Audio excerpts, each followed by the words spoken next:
Show me the money. That's what we're going to do today, guys. We're going to show you the money. We're going to talk about what it takes to be fundable in 2023 for yourself, for your business, individually, and for your clients. So it's going to be a fun little episode here.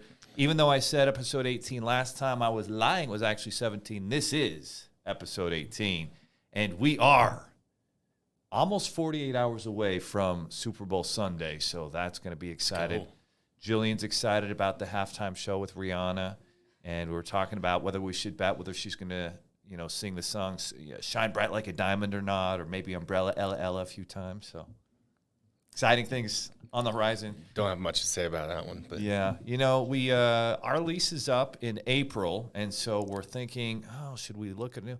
The more I think about it, the more I think we should just stay here as long as we possibly can, because it really is a great setup here.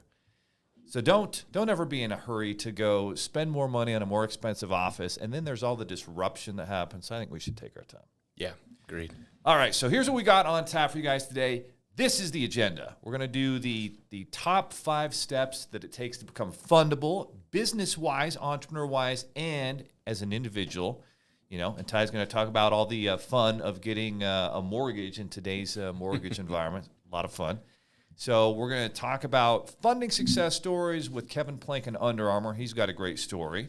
We're going to talk about the personal credit foundation that you must have to be fundable. And there's a lot of misinformation and disinformation related to credit in this country, so we're going to talk about that. Phil Knight's funding story, founder of Nike, and he was in Los Angeles to see LeBron James break the all-time scoring record, and Kareem Abdul-Jabbar, who had that record for 3 decades, handed him the ball. It was very cute. And LeBron was very emotional. Did you see Enes Kanter's tweet on that? I saw Enes Kanter's tweet. We'll definitely talk about that because he brings a lot of emotion and passion when it comes to freedom. And let's just say he doesn't have any patience for anybody who bows the knee to China, which LeBron has been, alleged of doing. So we'll talk about that. Business credit. There's a lot of misinformation about business credit. Ty is an expert on business credits. We're going to talk about what it takes to get a great business credit score and what that really means for the fundability of your business. We're going to talk about Google's funding story. That's going to be interesting. And then we got a few other things on tap there, Ty. Yeah, we're going to talk about verifiable personal income, what that really is, and some of the misconceptions there. Brendan Bouchard, which we'll dive into that story. We'll then obviously have to talk about verifiable business income and how that differs from personal income. A lot of misconceptions, and then kind of talk a little bit about Russell Brunson and his story there. He had an interesting funding story. It's funny, you don't learn about these things until you're in like a really intimate setting with these guys and gals, and you're like, everybody has a funding story, I think. Yeah, and which obviously if we're going to do all of this, we better talk about our funding story and how we made this whole thing happen. No question. And we'll talk about, what debt ratios mean when it comes to funding. And also, Ty is hopefully not going to experience this at all. But the mortgage I got on the current house we live in 2017 was the mortgage from hell. So I'm going to unpack that a little bit. We'll see how much time we have to get through all of these, but some fun topics, a lot of stories, and the power of funding and how it can take a business from where it's at to where it wants to go. And without that funding, it's very difficult to create your dream business. You sure better be very profitable, better be able to just, live very frugally if you don't have funding in the meantime. But if you can get access to it, and the thing is, everybody can. Yeah. That's what we're going to talk about today. All right, so at the top here, we'll start with the Kevin Plank Underamor story. And, it starts in Maryland, and Kevin Plank is this walk-on college football player with the University of Maryland.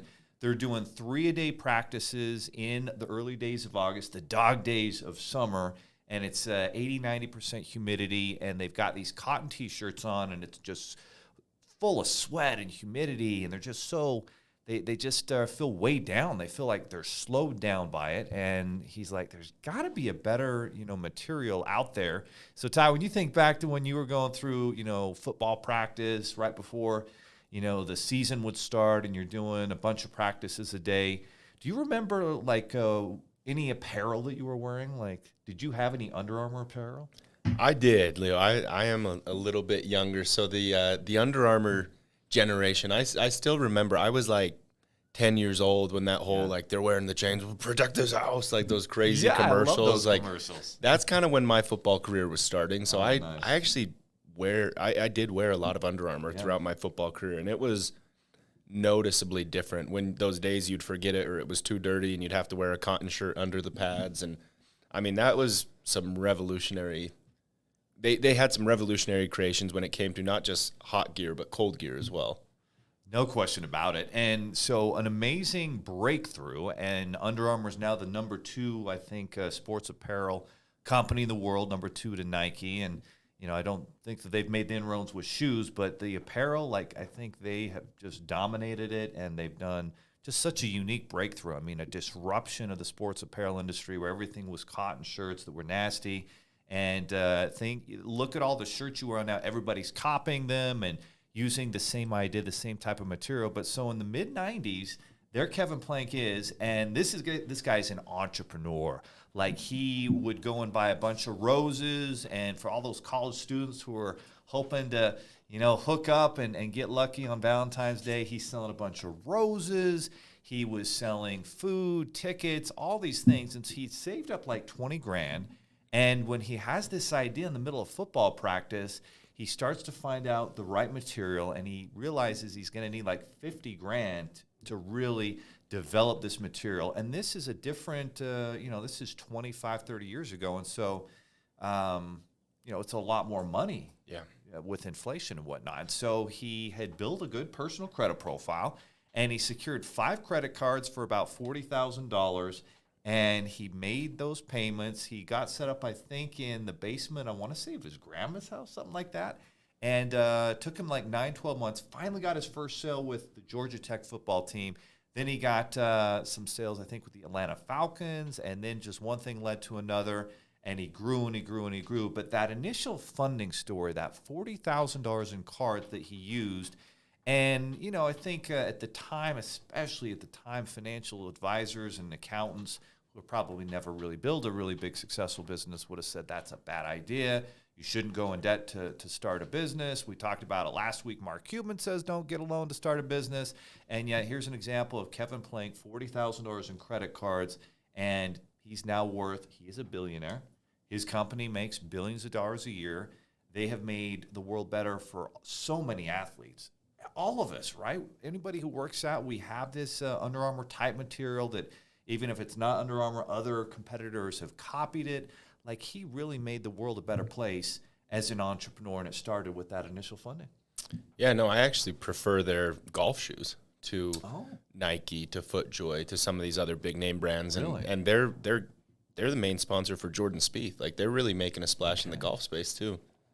Well, as someone who is making the commitment to get good at golf, or not lose 10 balls every 18 holes of golf this year, and Ty's an expert, so he's already given me some tips. We were at Topgolf yesterday and learning about how the grip is and all those things are, but that's good to know. So when I'm ready, then I'll get some Under Armour golf shoes. Get you some Jordan Spieth. Under Armour did not sponsor this show, by the way, but we love Kevin Plank's entrepreneurship story and his story about funding, and it's one that we've used and that thousands of our clients have used very similarly to create amazing businesses. So we'll definitely talk a little bit about that. All right. So at the foundation of Kevin Plank, to get $40,000 in credit cards, and that's still a viable way.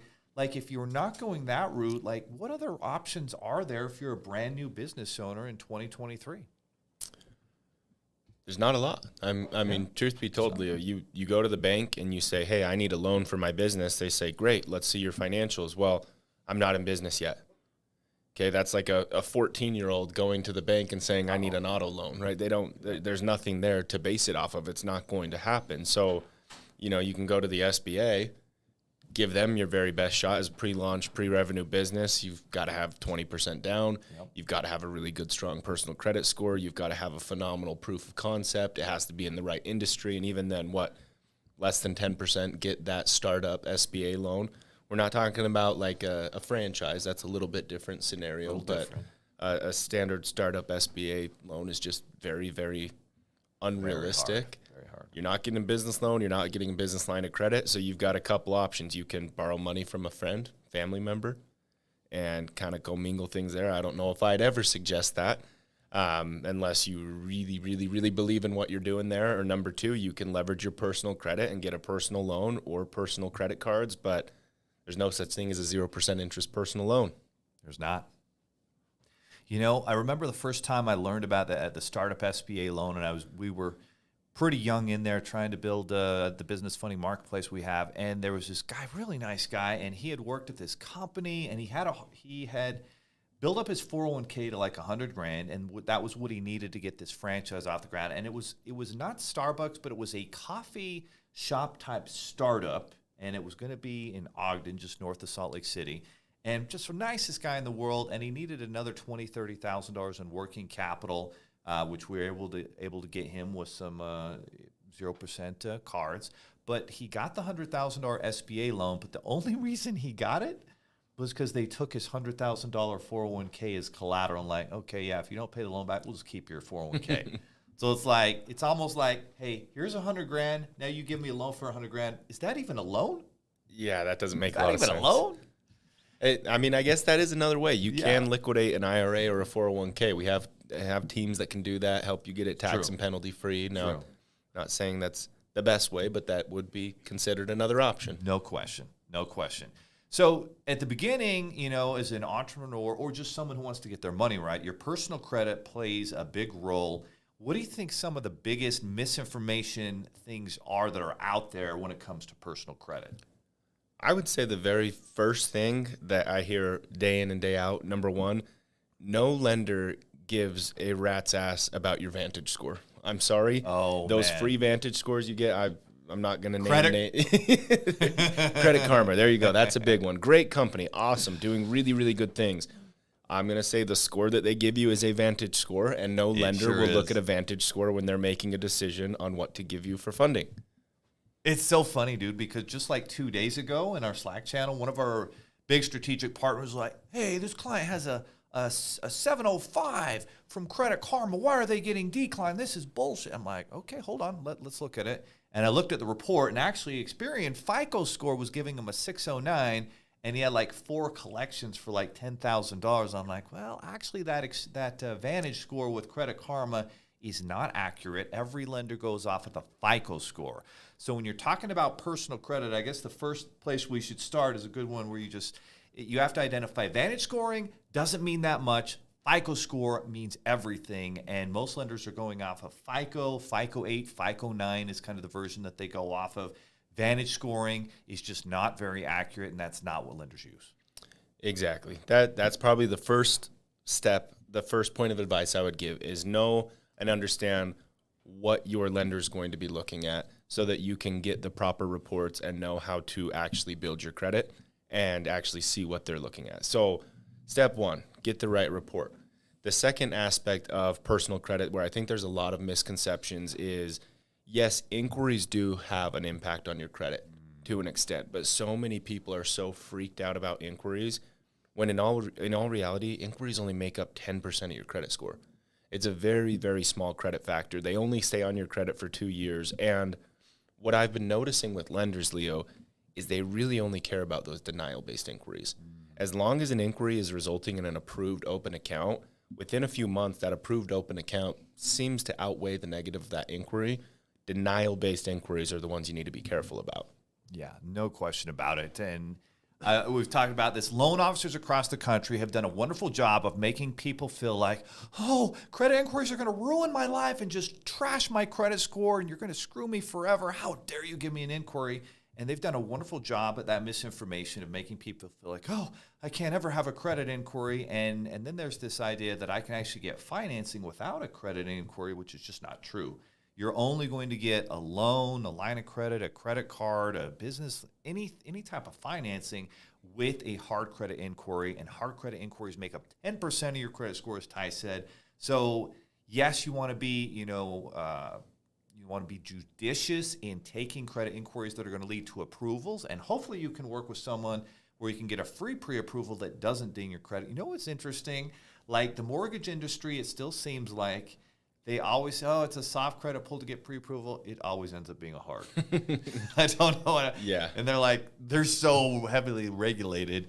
I don't know how they're getting away with saying, oh, yeah, but it ends up being like not even just Experian. It's always a tri-merge, so they're going to hit you with Equifax, Experian, and TransUnion. It's going to be a tri-merge, hard inquiry on all three of your credit bureaus, and so that's how it works. But I feel like the auto industry is worse, though. Oh, and what's so no bad question. with the auto industry They are is the worst. not only is it tri-bureau, but they'll shop you across all these different lenders. So you have 3 new inquiries because you have one on each credit with each credit bureau, but you'll have it with 5 different financial institutions. So it's really like 15. Oh, my word. But those are going to be open-ended inquiries, almost like denial inquiries, because you're only going to take one auto loan.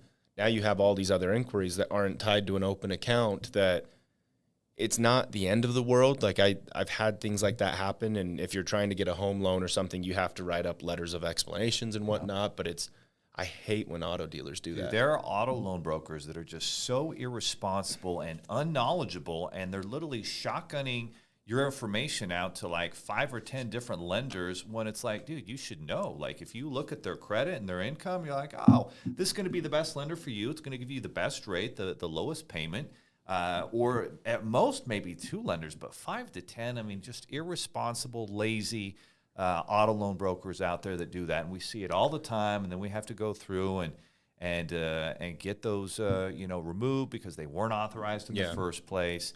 And just a headache and a nightmare. So, yeah, credit inquiries is definitely a big thing.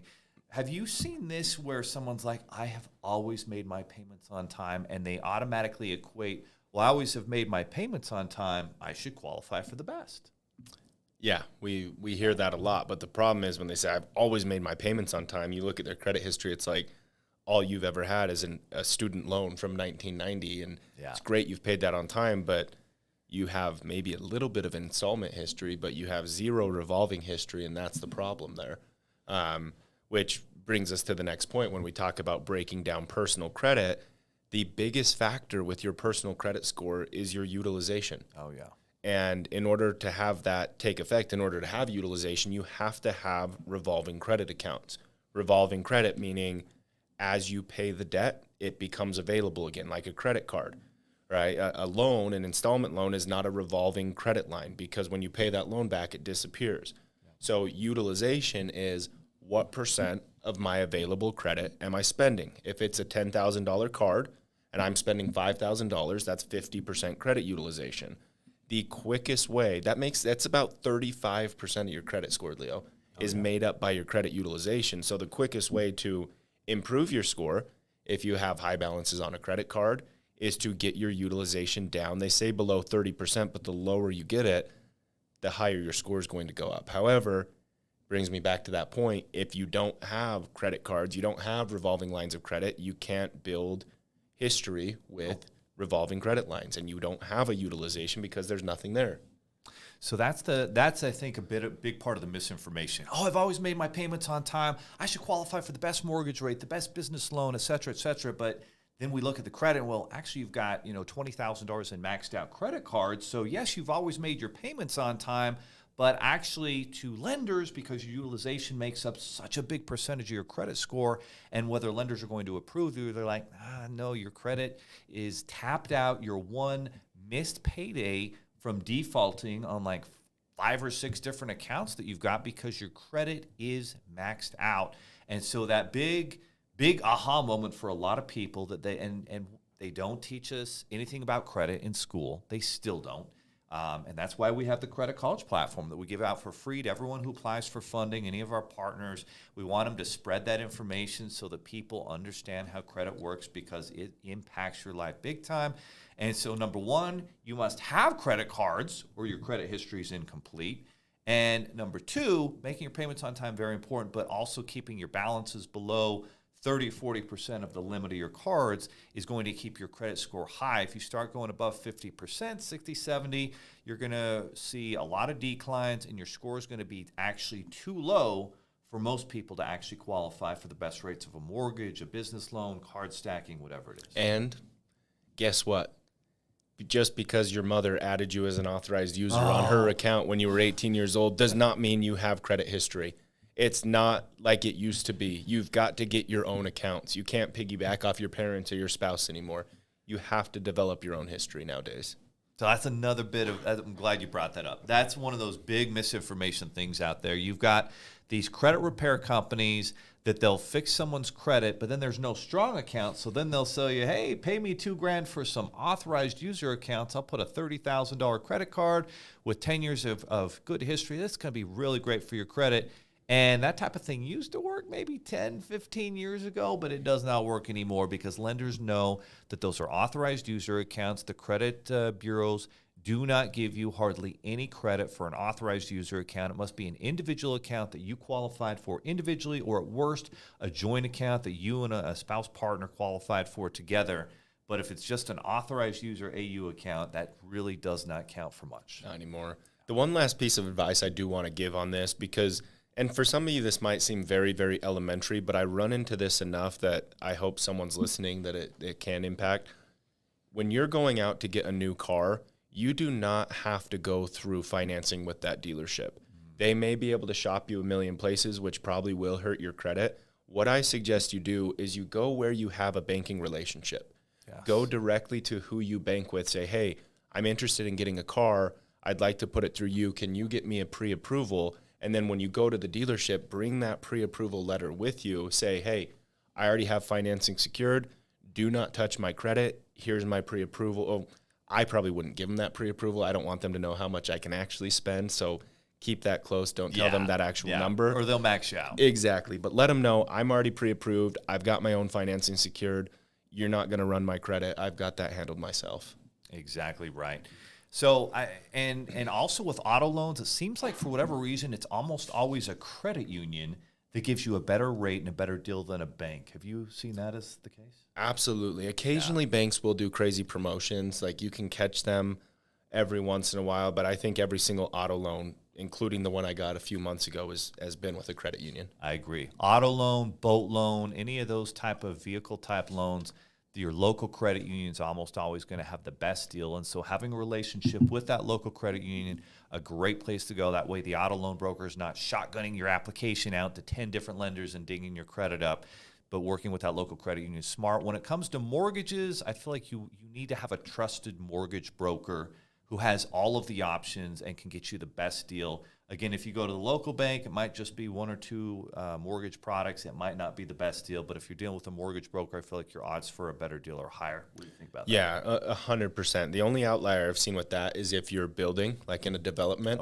like D.R. Horton may have lender credits available because they have their own financing. But outside of that, 100%, find a mortgage broker that knows you, especially if you're an entrepreneur, you're self-employed, your finances are a little bit complicated. You want that broker that understands you and your situation because it's going to be way easier than going directly to a bank. No question. Casey, I know you're watching, our awesome video editor all the way in North Carolina. Casey, I think we're going to need like 4 or 5 shorts from all that credit stuff because that was some good stuff. People are going to love that. So we'll be looking for those, Casey. All right, let's transition to our business credit section. In our business credit section, you got personal credit and then you got business credit if you're an entrepreneur, small business owner, and you're trying to build any type of business entity. And there's misinformation out there. But I want to tell you guys a story about Phil Knight and his book that came out, Shoe Dog. And oddly enough, my son Marcus actually listened to this. And my wife did too. And they don't usually, my son loves entrepreneur books. My wife does not. But she actually found this one so fascinating. She actually listened to it. Wow. Like, dang, good job, honey. So this book is Phil Knight's story of starting Nike. And it's a great story. Like, this guy ran track, and they used to have really crappy track shoes that would rip and tear their feet up. And so he was always trying to figure out how he could get better running shoes and improve his times. He would get home, and he'd just run 3 or 4 miles. You just listen to this book, and I got to go run 4 miles just because he's so inspiring. And he starts this off as a side hustle. He's working full-time as an accountant, and he gets married. Really interesting life, too. Before he starts his business with Nike, he literally travels around the world. Now, I don't know how. His dad was kind of a successful newspaper guy, and he convinced his dad to pay for some of it. And then he got to Hawaii, and he went with his buddy, and then they got jobs, and they saved up more money in Hawaii, and they were like screwing around there, hooking up with girls, and And his friend's like, oh, I'm just staying in Hawaii. And Phil Knight's like, no, bro, I'm going around the world. So, and then he was fascinated by Japanese running shoes, because Japanese running shoes were higher quality running shoes. So he goes to Japan and he learns more about their running shoes and the Japanese way of life, and he likes that. And then he goes around the world and he comes back and he starts his accounting job, I think, and then he starts Nike on the side. And so weekends he's at track meets and he's selling his these shoes because he imports them from Japan. And anyway, the first 15 to 20 years, I swear he's about ready to go bankrupt and go out of business like every quarter. Oh, shit, I'm out of money. Oh, and so what he does is he builds up these credit relationships and he pays his business bills on time and he does what he says he's going to do, and he's always just barely staying ahead. And so he builds relationships with creditors in the Oregon area where Nike's located there, close to Portland. And he gets money there, and then he's tapped out. There's only 2 or 3 banks there, right? So then he starts going to California, and he builds relationships there. And Sam Walton did something very similar with Walmart, the founder of Walmart. And so he builds this business credit relationship, gets a really good credit score with Dun & Bradstreet, and he's able to get just enough business loans to stay in business. And then eventually Nike goes public, has their big IPO, and then they have enough money and they can sign the Michael Jordans, and the rest is history. But it literally took 2 decades of him building up business credit and just reinvesting in the business. I mean, he's not doing crazy things, buying crazy homes, doing anything like that. And he literally sacrifices for 2 decades. And then the result is the Nike that we know and love. But it all happened with the business credit history and relationships that he built with that business credit. You know, you're an expert at business credit. What do you think is some of the misinformation out there about business credit that business owners are being told that's just not true? Yeah, that's a great question. I think the very first misconception is that Phil Knight got that credit simply because he had a good paydex score, right? Yes, he had a good paydex score. And a paydex score, the best way to compare what a paydex score is it's like the FICO score on the business side of things, right? It's probably one of the most looked at scores. When a lender's looking at your business credit, they want to see your paydex score. It's a 0 to 100 scale, and I would say 85 plus, you're sitting pretty, you're looking pretty good. But there's this big misconception. A lot of people out there selling you all these programs of, you know, let's get you up to an 85, 90 paydex score, and then we can go get you $1 million in business credit. Well, guess what? Phil Knight also had financials. Yes, he had a great paydex score, and that's why he was able to get probably some favorable terms. And he had perfect personal credit, too. Exactly. That's the other misconception I was going to dive into is every business lender, for the most part, I guess I should say 99% of them, they will look at your business credit. It doesn't mean it's necessarily personally guaranteed. A lot of times it will be, whether you know it or not. It doesn't mean that it has to be. It doesn't mean that it's going to report to your personal credit. Most business funding options won't, but they still will absolutely look at your personal credit from an approval decision logic standpoint. Exactly. So it's like, hey, let's look at your business credit, but I'm starting with your personal credit, because if your personal credit's not good, I'm not even looking at your business credit. And until you have like a $50, $100 million a year business that really has established business credit and the financial history to back it, and I still am going to look at your personal credit too, it's still going to come down to your personal credit score as a business owner. Now, it's super helpful to have that business credit, and you should work on it, and there's a lot of benefits to having it. It will lead to better, bigger approvals. It'll help your business grow. It's a public record thing, right? Like your personal credit's private, but business credit is public. Anybody can look at that. And so if I want to decide if I want to do business with you, if you're trying to get your product into, you know, Walmart or a government contract, like they'll check that. And if it's not good, you're going to be in trouble. And so business credit is important, but there is so much. And I think the biggest misinformation about it is somebody who's going through credit repair because their personal credit's struggling, and then someone tells them, you know, this pipe dream of, oh yeah, we'll work on your business credit. Here's a $10,000 business credit coaching package, and you can get $100,000 in funding for your business. And you're like, yes, perfect. My personal credit's gonna suck for 2 more years. I'm gonna pay $10,000, and I'm gonna get $100,000, and then it doesn't happen. No. And what do you actually get with some business credit, though? I mean, maybe a internal line of credit with Quill or Uline. So if you're just getting started, You'll have to pre-revenue, you can get a crazy amount of saran wrap and a shitload of toilet paper and office supplies. And unless you're reselling stuff like that, I don't know how that's going to help you a whole lot. But in 2009, in the middle of the 08-09 recession, my credit shit. It's gone to like 483. And I'm defaulting on all these mortgages, and then, go through the process of rebuild it, get back up to a 750, 800. Took some time, took a lot of work, but someone did sell me on that. Oh, you just need corporate credit, bro, and you can get $100,000. Okay, cool. So I think we paid like $2,500, and it had like a little guarantee on it. So we went to work, and I'm buying all this stuff at Quill and Gempler's. We're getting like hiking boots and paper supplies and weird stuff that we don't even really need, but we're building our business credit, and we go through it.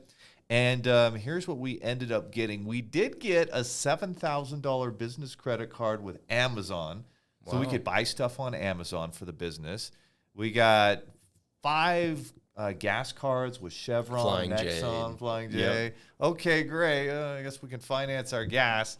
But it wasn't cash. It wasn't I can use it wherever I want to do marketing, to do payroll, to invest in a new website, like all the stuff that you actually want and need, it didn't translate into that. And not only was it not cash, but it's not a truly unsecured open credit card. They were store cards or charge cards, and that's the problem there with these types of accounts. You can't really use them for what you need them for your business. So do I think going through a course like that is always bad? No. I think if you're a legitimate business and you have financials, having a good, strong rating with getting set up with Dun & Bradstreet, having a great Paydex score, a great IntelliScore, things like that are going to save you a lot of money because you're going to get a much better rate, but you're not going to get actual capital unless you have the financials to back that.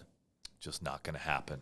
All right, guys, those are the truths, the reality with business credit. Very important, a good thing for a business owner, but it's not going to replace good personal credit, and it's certainly not going to replace verifiable business financials in your business. So let's talk about verifiable financials income. The next story, a couple stories I like to share, is Google's funding story. They were growing early on, and the owners, Larry Page and Sergey Brin, actually were short on some money. They needed more servers. They needed more equipment. Google's a very equipment-driven thing where you have to have all these servers to hold all the data and be able to have that readily available and functioning fast when someone does a search on Google, and that's how they were building it out. And so they were using some of their verifiable income, both personally and as a business, to qualify for some financing to buy some of these early servers and equipment that they had to have before Google became a household name and before they were able to raise, whatever it was, 50, 100, $200 million in venture capital funding. Before they got there, they had to have skin in the game themselves, and having that verifiable income helped. So as a business owner, if I want to qualify, for funding using my business income, like what are they looking at? I think the biggest thing that most lenders I'm finding will look at right now is it's kind of the what have you done for me lately concept. 100%. They don't care that 2 years ago you were extremely profitable on a tax return. That doesn't matter to them anymore. No. They're going to look at your very, very heavily your 3 most recent bank statements, and then they're also going to ask for your 6 most recent when it really comes down to that main decision they're making. Exactly. They're very savvy. They've got all these business bank account programs where companies like Plaid, they're able to connect up. They see exactly, and they're looking for trends. And some of the trends they're looking for is what's your average daily balance. So if you're someone who's putting the bank account in the negative, and one of the craziest things I ever saw, we had a client who applied for funding. This was like 4 or 5 years ago. And the dude literally was going negative 83, negative 100,000, and his bank was letting him do it. And they were charging him a fortune in overdraft fees and negative bank account balance fees, but they was literally negative $80,000 to $100,000 once a month, and he'd had the bank account for years, and so they knew he was most likely going to bring it up. Boy, awfully risky. I don't know if I'd be doing that if I was the bank, but if you're putting your bank account in the negative, how are you going to afford a business loan? Exactly. I mean, that's the decision. That's what they're going to look at and say, if it's going negative every month, there's no surplus.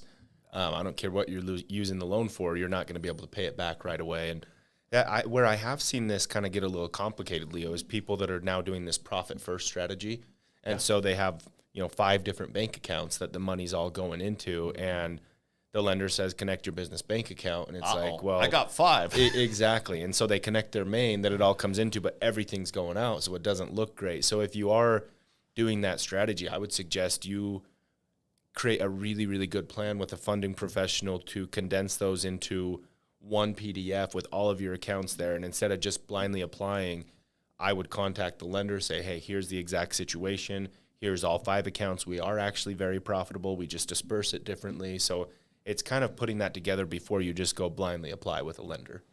Yeah, absolutely. So, yeah, if you've got a complicated situation, let them know. But it is nice if you can kind of have most of your business banking at one account. Now, I think it is important to have a separate account, maybe a sacred account where you are, hey, this is our profit, and we've got to figure out how to make it work so that you're actually being profitable in your business, or you're putting money aside to invest, or money aside for taxes. Yeah. There's a lot of business owners out there, and tax time is coming up, and they're going to be very surprised when their accountant says, son or ma'am, you owe $25,000 in taxes personally as the business owner, because that was the additional money you made, and so you better have that money sitting in the savings account ready to go out. There's nothing worse than owing the IRS money and having to do a payment plan and pay a bunch of interest and have a tax lien on your property. So, you're always better off having that money saved up. But I will say this, and there's a big misinformation about this, file your tax return. So many business owners I've seen will go literally fall behind years with their taxes, and they are in so much trouble with the IRS, but they just think they're going to be okay not filing, and now they've got all these penalties, all these interests owed, and they didn't realize they could have just set up a payment plan. The IRS will actually let you finance your back taxes owed up to like 10, 15, 20 years. Like, it's crazy. Yeah. So they'll make the payment affordable for you, and then you need to get ahead of that and not be in that situation next time. So, I think a 0% interest credit card is a great way to pay your taxes too. If you didn't plan ahead, you didn't save that money, and all of a sudden it's like, crap, I owe $10,000, $15,000, $20,000 in taxes. Well, guess what? You can make that payment on a credit card, and it's a great way to put it on a 0% card and set a plan to pay that back over the next 12 to 15 months. And that way you're not paying all these taxes and penalties for either extending or going on a payment plan with the IRS. Just do it on your own internal payment plan. That's so smart, Ty, because a lot of people will do the payment plan, and IRS will charge you 18, 20% interest for being late. Not to mention, they'll have these bonus late fees on top of the interest that they charge you, right? And so if you borrow money at 0% interest, or even a business line of credit at 8 to 10%, that's a lot cheaper. And then you don't have that burden of owing the IRS, and you get it paid off. Oh yeah, that's worth its weight. You know what's funny? I've had clients literally tell me, like, Ty, the IRS is going to charge me a fee if I put it on a credit card. I'd rather just set up a payment plan with them. I'm like, wait a minute. It's like a 3.5 or 4% processing fee to put it on a card versus 18% or whatever interest it is they're going to charge you over the next 10 years, however your payment plan works. It's like, do the very basic math, talk to a professional, talk to your CPA, go get that business credit card or even personal credit card and pay your taxes. 0% with a 3% fee, or 18%. Yeah. Gotta weigh that one out and make a good decision. All right, guys, so that's verifiable business income with personal income. I mean, you're qualifying for, if you're a business owner, obviously if you're employed, it's just your last couple pay stubs, pretty simple.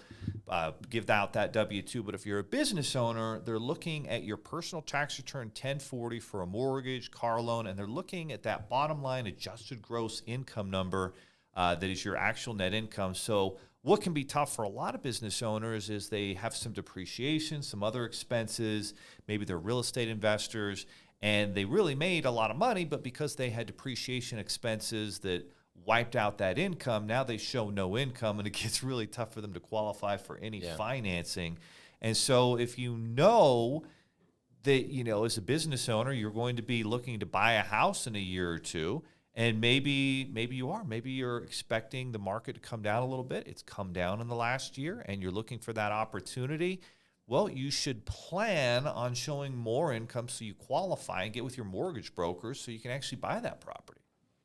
Yeah, I mean, paying yourself W-2 for a little while can be a great way to do it. I know it's a little bit more from a tax liability standpoint, but that way you can at least get into the home that you want. And then if you need to adjust the way you're paying yourself once you're in the home, that's totally fine. That's right. They love W-2. When it comes to personal lending, personal loans, auto loans, mortgages, credit, they just love that W-2. So it's a good point. Paying yourself W-2, another great solution. So next, we're going to talk a little bit about debt to income ratios and how that works. That sounds fascinating, right?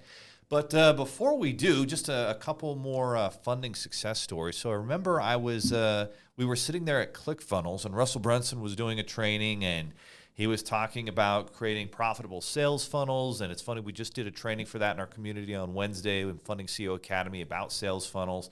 But to get started with sales funnels, you are spending some money on advertising. And if it's Facebook, if it's YouTube, if it's Instagram, you're going to need some capital. You're going to need some money. And so when he first started out, I think he had a couple Amex cards. One of them was a regular credit limit. I think one of them was one of those charge cards. Uh-oh. And so he was using one of those charge cards, racking up like 50 to 100,000. But he was just good enough with his sales funnels that he would bring in enough income by the next month to be able to pay it off. And Alex Hormozy was talking about doing this same thing where he would basically have, the payment isn't due for like 45 days or so by the time when he's using the charge card. And so he would just have the sales come in over that, 30 to 45 day period, and he'd be able to pay it off, and he would grow. And so that can actually work. And those guys made that work. Of course, with most of our clients, we recommend getting regular revolving credit accounts that you have 0% interest up to 18 to 21 months, and you have an affordable monthly payment. How do those payments generally work?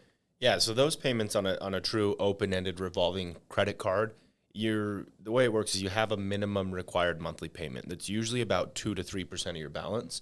So if you have a $1,000 balance that month, you're paying 2% of $1,000. If you have $10,000, you're paying 2% of $10,000, and you can continue to make that minimum payment as long as you want and keep it in good standing, or you can make larger payments and just go pay it off. But anytime you see a card that says net 30 or net 60, what that means is you have to pay that whole thing off in 30 days. Otherwise, it's going to turn into a late pay or a delinquency. So most marketing campaigns might take 6 to 12 months before they start turning around and really generating income and profiting. And so, or if you're hiring someone or that piece of equipment. So keep those things in mind.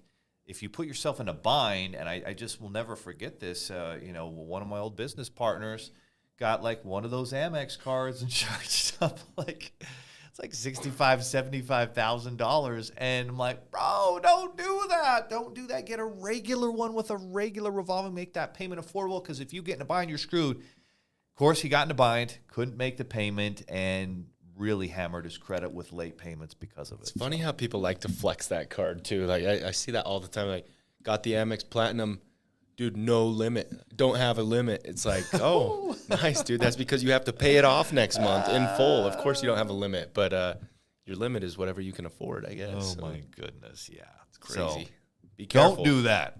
Don't do that. Always think about putting yourself in a position of safety where if worst case scenario happens, you've got an affordable monthly payment to make ends meet. I think Amex they're one of them that thankfully they're actually kind of okay about working with you. If it's like, yeah, they will. I screwed up, I can't afford it. They'll kind of put together a payment plan. There are a lot of them that won't, though.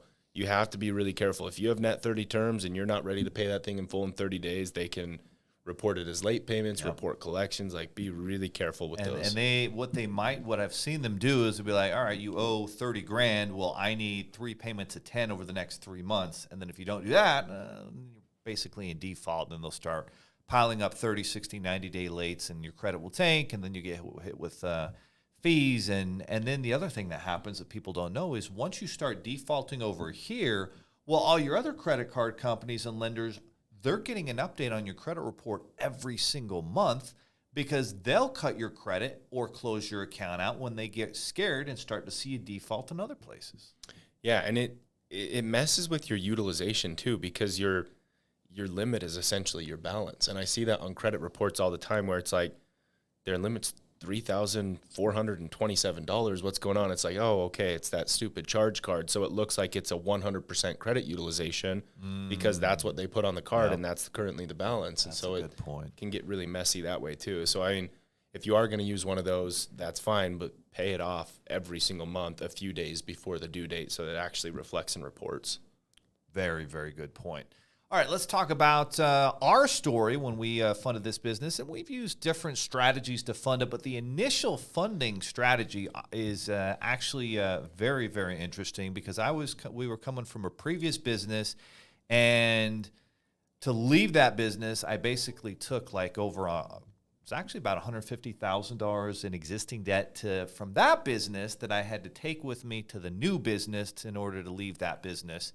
And so that meant I was tapped out and I didn't qualify for funding because just like we were talking about, the maxed out cards mean you're automatically declined. That's where I was sitting at. And so if you're in that position where your credit's not where it needs to be or you're maxed out and you can't qualify, well, number one, I think it's super important to understand you have to have a proof of concept. Don't go out and ask mom, dad, Uncle Bob, whoever, to be your credit partner and help you qualify for funding for your business until you have proof of concept. We had proof of concept. We knew the business model worked. We just had the wrong business partners at the time.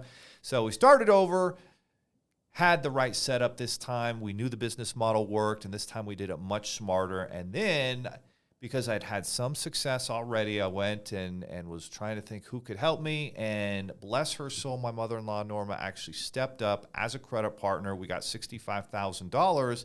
And we used about 50 of it in the first 3 or 4 months. And by the end of the next year, we had it all paid back. It was 0% interest. And I paid her and compensated her for the use of that. She was all we were worried that was going to mess with her Social Security. And they were going to get mad, but they didn't. And so that was awesome. Then we were able to take her and my father-in-law to Disney World this last year and paid for them. And so that was great. Boy, she loves roller coasters. Crazy lady. She's like 70s screaming, oh, let's go on the big roller coasters. My wife's like, no, Mom, I don't want to go on that one. And she's like, she went on all of them. And my daughter's like, Grandma, you're a savage. You're unbelievable. So it's impressive. Look at all the jobs that she's created. Yeah, no, and she doesn't get it. Sometimes I'll tell her how much I appreciate her stepping up and helping, and I'm going to be ready to cry. And she's like, that was no big deal.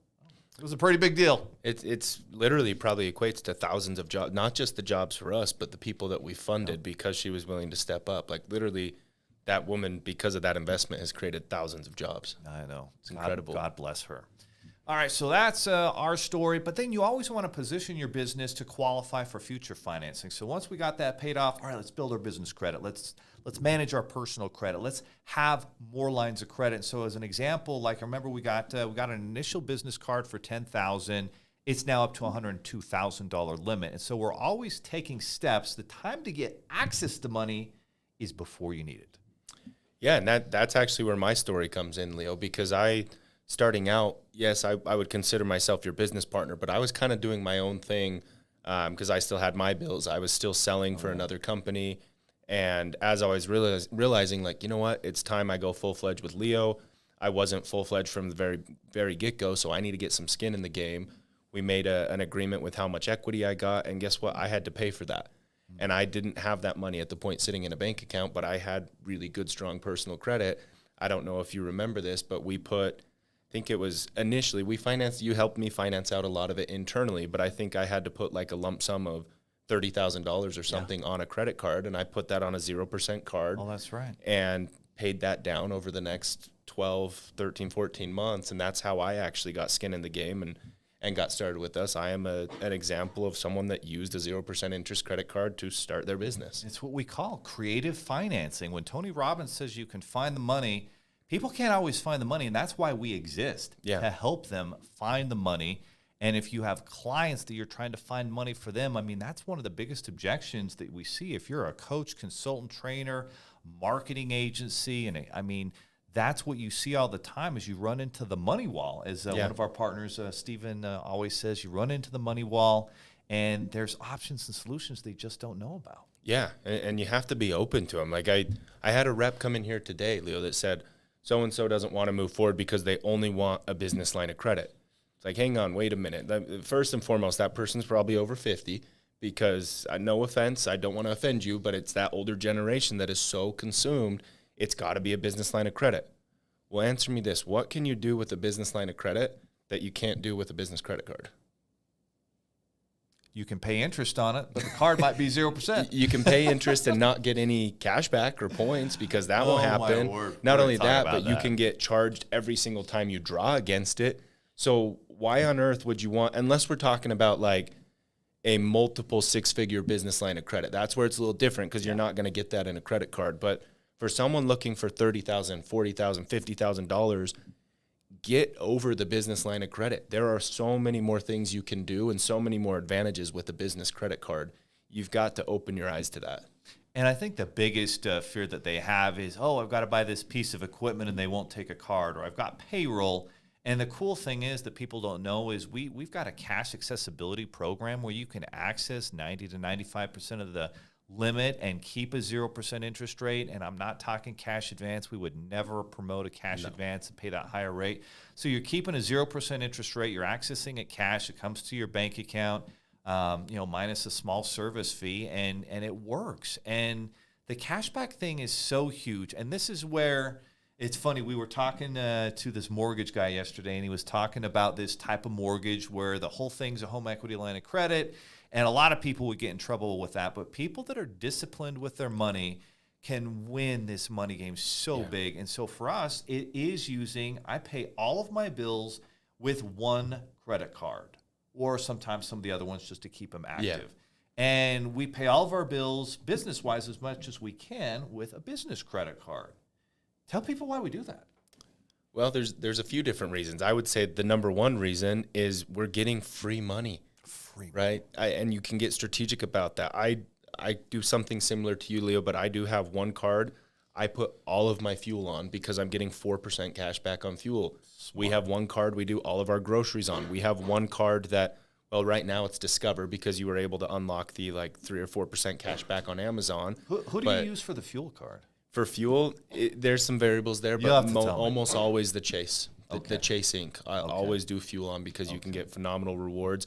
The one variable is if we go to Costco. Then you definitely put that on the Costco City card. Gotcha. Discover has an awesome Amazon cashback right now. We do a lot of shopping on Amazon. Yes. I mean, who doesn't? I'm constantly rolling. Sometimes it's City on Amazon. Sometimes it's Discover on Amazon. But you can almost always get 3 to 4% cash back on your money as long as you're just using the right cards.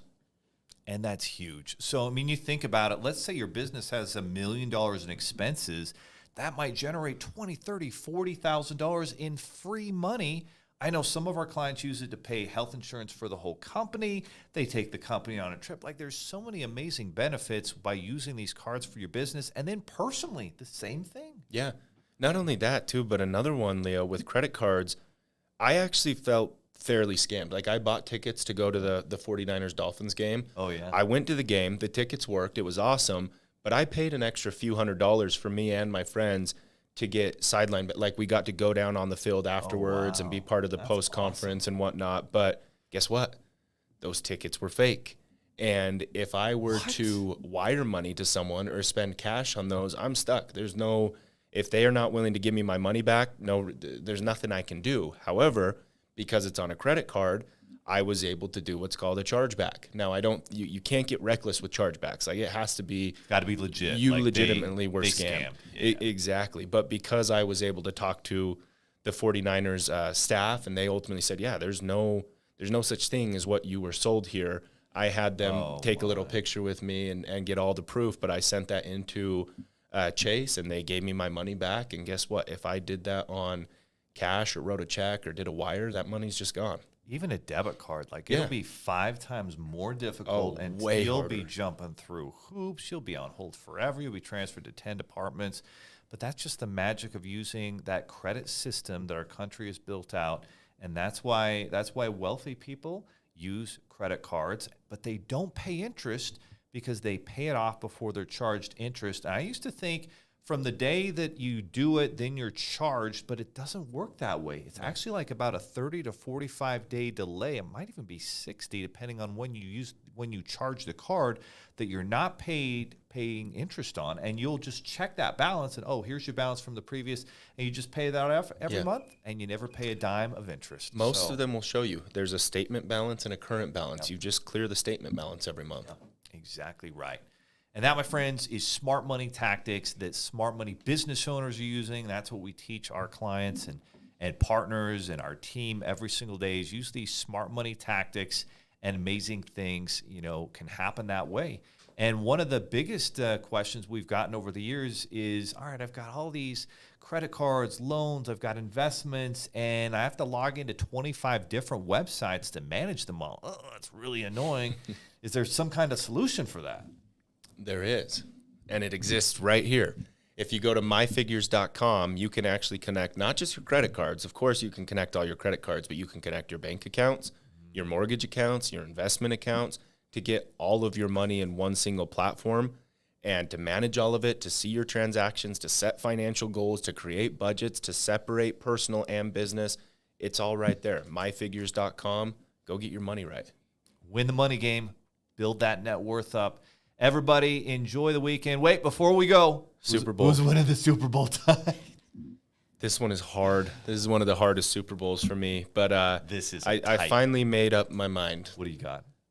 I'm cheering for the Chiefs. I want the Chiefs. Andy Reid is my guy. However, because of the matchups, the NFL is all about matchups. It's funny. I think the Eagles win by 4. It's funny.